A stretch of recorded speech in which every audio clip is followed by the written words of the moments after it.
much more likely to be able to do good deals, and by that I mean buy a property at a bargain price, what others may call buying below market value, when we know our area, when we're familiar with values, when we understand how the market works in that area, when we know the local estate agents, and so on. I'm always surprised that many investors turn their noses up at the idea of finding deals through estate agents. If you think about it, that doesn't make sense.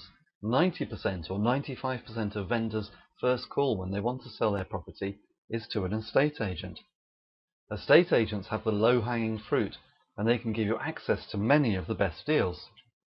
There's also a general perception that the only good deals to get from an estate agent are the ones that they're hiding in their bottom drawer and reserving for their very best clients. It's true that they will have those deals, and it's true that until you have a really good relationship with them, you probably won't be offered those deals. But there are plenty of other deals which may not be the very best, but which are perfectly good enough, especially to get us started. The only way that we're going to unearth those deals is through a little bit of hard work. When you know your area reasonably well, you'll begin to spot when properties come onto the market at what looks like an already cheap price. That might be a clue that the vendor's looking for a quick deal, or that there's a story behind the sale which could result in your doing a good deal. I have alerts set on Rightmove for my investment areas, and as soon as something a little bit different or a little bit interesting comes on, I call the agent straight away and go straight around and have a look.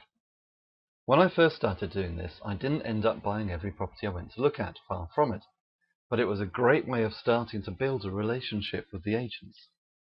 It instantly showed them the sort of property I was looking for, and they could see that I was prepared to act because I was straight on the telephone making an appointment to view the property.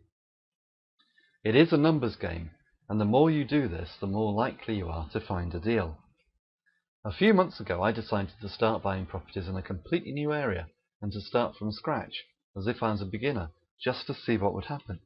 And the main reason I did this was to see just how hard it is to start nowadays, so I can give better advice to my mentees. I allocated one Monday to go into estate agents to talk to them, to ask for details, and to make appointments to view properties.